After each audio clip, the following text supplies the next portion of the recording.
안녕하세요. 주식박사 주린입니다. 영상 클릭해주셔서 감사합니다. 구독, 좋아요는 제게 큰 힘이 됩니다. 테슬라 관련 이슈가 발생하면 인스타로 먼저 공유드릴 수 있도록 하겠습니다. 인스타 아이디는 본문 내용에 적어둘 테니 팔로우 부탁드리겠습니다. 오늘은 아크인베스트에서 스페이스X를 포함한 ARKX를 만들 수도 있다는 소문이 돌고 있습니다. 아직은 확정된 것은 아니지만 한번 다뤄보도록 하겠습니다. 그리고 추가적으로 테슬라 차량의 리콜에 대해서 회계적인 접근을 한번 해보았습니다. 자세한 내용은 영상에서 확인해 보도록 하겠습니다. 정말 많은 사람들이 스페이스X에 투자하고 싶어 합니다. 그러나 공개적으로 상장된 회사가 아니다 보니 개인이 투자할 수 있는 방법이 없습니다. 얼마나 스페이스X에 투자하고 싶었으면 사람들은 홀딩 컴퍼니 X를 세워야 한다고 할 정도였습니다. 그런데 이번에 아크인베스트에서 SEC에 ARKX라는 새로운 우주 탐사 ETF를 만들기 위해 신청하였습니다.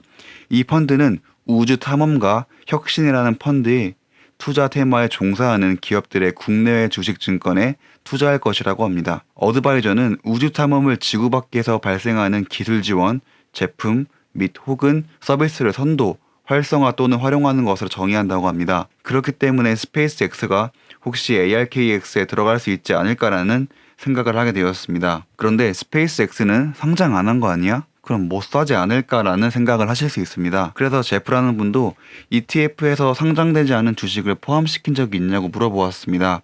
스페이스X나 스타링크가 상장도 안 되었는데 ETF에서 그 주식들을 살 수 있는지에 대해서도 물어보고 있습니다. BFGFX라는 ETF에서 실제로 상장되지 않은 주식을 들고 있다고 합니다. 실제로 해당 ETF의 홀딩을 찾아보았습니다. 가장 높은 홀딩으로는 테슬라를 38%나 들고 있습니다. 보통 이렇게 한 종목을 많이 들고 있는 펀드를 본 적이 없는데 엄청나게 큰 비율로 들고 있습니다. 일반적으로 13%가 넘어가면 세금 이슈가 있는 걸로 알고 있는데 이건 어떤 예외 케이스인지는 정확히 잘 모르겠습니다. 혹시 아시는 분이 있으면 댓글 부탁드리겠습니다. 얼핏 이렇게만 보면 스페이스X가 없는 것처럼 보일 수 있습니다.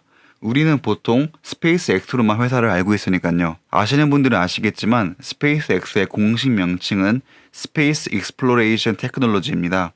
실제로 저 ETF가 스페이스X를 2.6%나 들고 있음을 알 수 있습니다.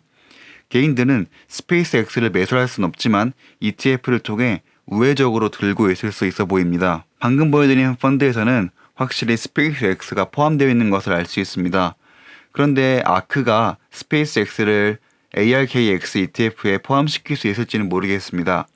아무래도 스페이스X가 상장을 하지 않았다 보니 아크에 해당 주식을 팔 수 있을지 모르겠다고 합니다. 그리고 혹시 판다고 하면 스페이스X를 가장 높은 순위로 홀딩했으면 좋을 것 같다고 합니다. 앞서 ETF 예시를 보면 스페이스X를 포함시킬 수 있을 것 같긴 한데 실제 ARKX에서는 진짜 가능할지는 조금 더 두고 봐야 될 것 같습니다. 곧 결과가 나올 것 같은데 혹시 스페이스X가 포함이 된다면 어느 정도 매수하는 것도 괜찮아 보입니다. 아시다시피 일론 머스크는 라이다를 사용하는 것을 싫어합니다. 이번에 테슬라가 밀리미터 웨이브 레이더를 전기차에 탑재하기 위해 FCC에 신청했다고 합니다. 그런데 테슬라는 새로운 장치에 대해서 기밀 유지를 요청한다고 하였습니다. 따라서 2021년 7월까지는 비밀 유지 협정이 체결되는 기간까지는 더 많은 정보와 사진을 얻을 수가 없게 되었습니다. 그냥 단순히 새로운 디바이스를 추가하려고 한다 정도로 알 수 있습니다. 현재 알고 있는 사실들은 최근 테슬라에서 이전 레이더의 2배 범위로 새로운 4D 레이더를 추가할 것을 고려하고 있다고 합니다. 그런데 지금 새로 추가하는 레이더가 방금 언급드린 레이더와 관련이 있는 건지 혹은 아예 새로 다른 레이더인지는 불분명하다고 합니다. 이와 관련해서 FCC의 테스트 결과지를 제출한 것을 확인할 수 있는데 대략적으로 해당 테스트 결과를 검토해봤는데 공유드릴 만큼 유의미한 데이터가 있는지 조금 알기 어려웠습니다. 그나마 하나 말씀드릴 거라곤 영하 20도부터 영상 50도까지 해당 레이더를 테스트하였는데 온도에 관계없이 정상적으로 작동하는 것을 확인하였습니다. 기밀이다 보니 더 이상 디테일하게 알기가 어려웠습니다. 그런데 개인적인 생각으로는 아무래도 자율주행을 완성하는 데 필요한 부분이 아닐까라고 생각을 하고 있습니다. 현재 테슬라는 12개의 초음파 센서와 전면에 레이더를 장착하였고 8개의 카메라가 테슬라 차량을 커버하고 있습니다. 여기에 전면부에 있는 레이더를 더 좋은 기능으로 변경하려고 한다 정도로 확인할 수 있습니다. 레이더 같은 경우는 카메라가 할 수 없는 일들을 보완해주는 역할을 하고 있습니다.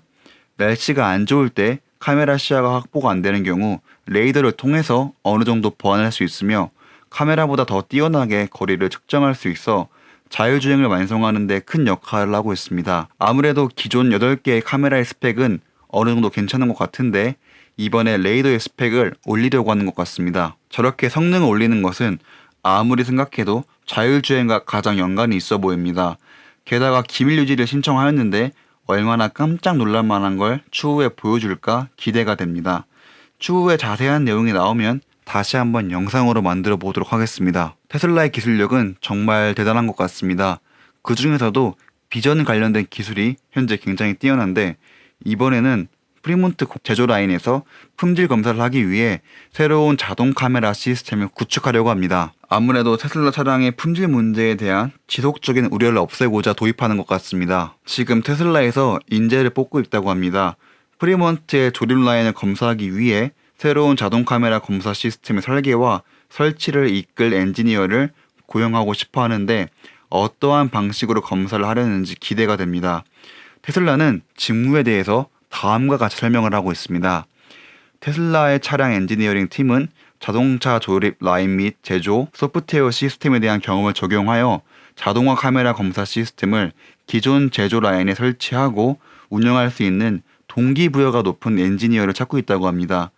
테슬라에서 일하려면 엄청나게 스펙도 좋아야 하고 동기부여도 뛰어나야 되는 것 같습니다. 아무래도 테슬라가 품질에 대해서 신경을 많이 쓰고 있는 것 같습니다.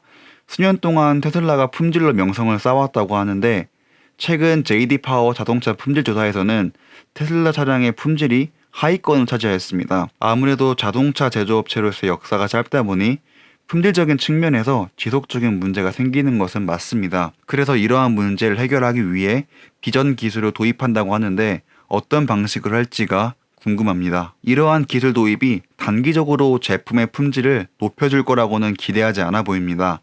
장기적으로 비전 기술을 도입하여 품질을 지속적으로 개선해 나갈 의지를 보이고 있는 것 같습니다. 이전에 테슬라 차량의 급발진에 대해서는 문제없다고 발표한 NHTSA에서는 테슬라 차량의 MCU 문제로 모델 S와 모델 X에 대해서 리콜을 요청하였습니다. NHTSA에서는 2012년에서 2018년에 생산된 모델 S와 2016년에서 2018년에 생산된 모델 X에 한해서 결함으로 보고 수리하라고 요청하고 있습니다. 문제로 보이는 것은 디스플레이 화면에 들어가는 플래시 메모리가 문제가 되는 걸로 보입니다. 플래시 메모리로 인해 문제가 발생하고 있는 현상으로는 터치 스크린의 반응성이 떨어지거나 가동 시간이 길어지거나 간혹 화면까지 정지가 된다고 합니다.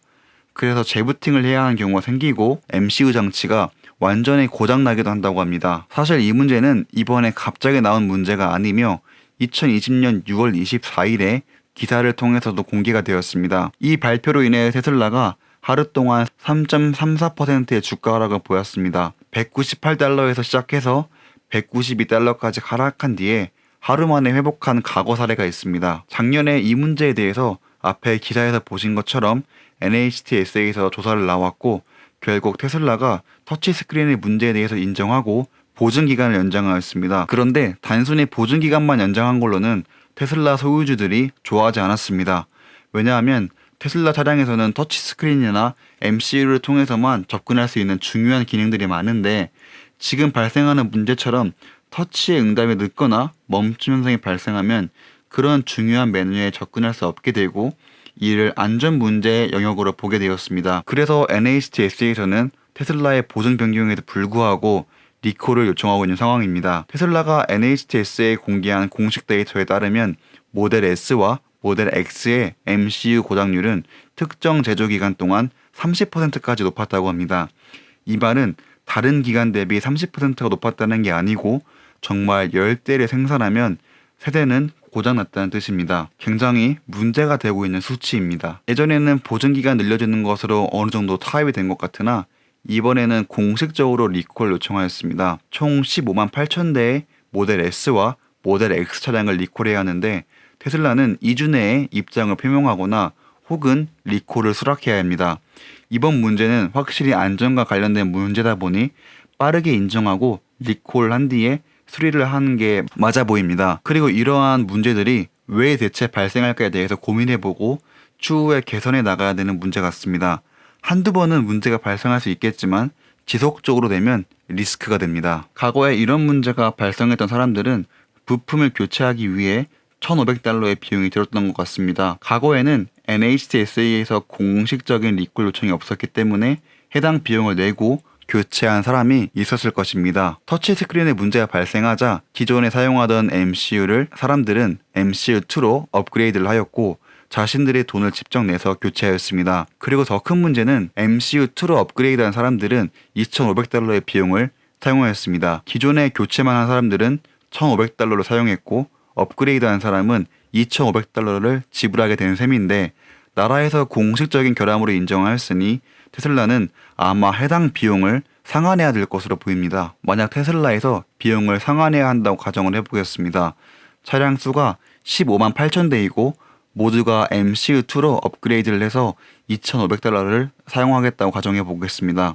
해당 부품에 대한 마진율을 정확히 알기 어려운데 만약 50%라고 가정을 해보겠습니다. 그럼 한 대당 1,250달러가 들고 15만 8천 대를 곱하게 되면 약 200밀리언 달러의 비용이 발생하게 됩니다. 이번에는 마진이 아예 남지 않는다고 가정해 보겠습니다. 그럼 한 대당 2,500달러가 들고 15만 8천 대를 곱하게 되면 400밀리언 달러의 비용이 발생하게 됩니다. 우선 리콜로 인해 400밀리언보다는 조금 더 크게 현금이 나갈 것으로 보입니다. 얼마의 비용이 발생할지는 모르겠으나 대략적으로 산출해 본 결과 400밀리언 달러라고 가정을 해보겠습니다. 현재 테슬라의 재무제표를 보면 14,000밀리언 달러의 현금성 자산을 가지고 있습니다.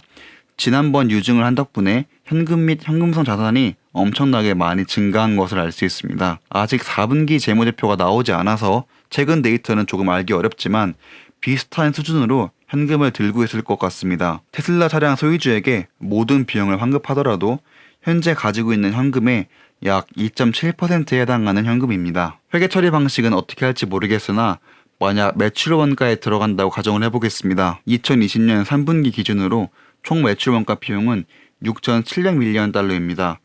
만약에 400밀리언 달러가 여기에 포함이 되면 매출 원가가 6%나 증가하게 됩니다.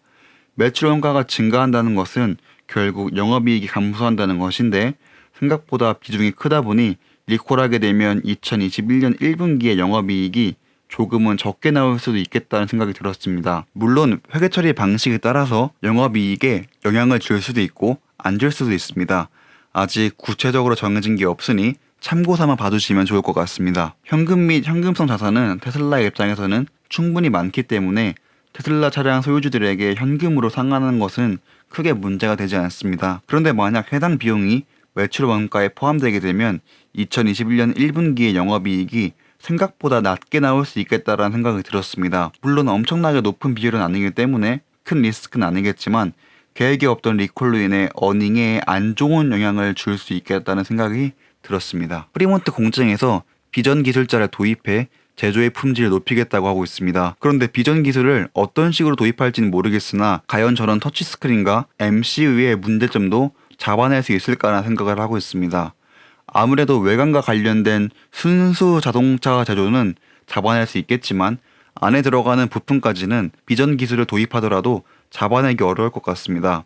MCU의 고장률이 높았던 달의 고장률은 30% 정도인데 과연 이 비전 기술로 개선할 수 있을지 혹은 다른 방법을 도입할지는 고민해봐야 할 문제라고 생각합니다. 그래서 오늘의 결론입니다. ARKX에 정말 스페이스X가 포함이 되면 투자를 하실 건가요?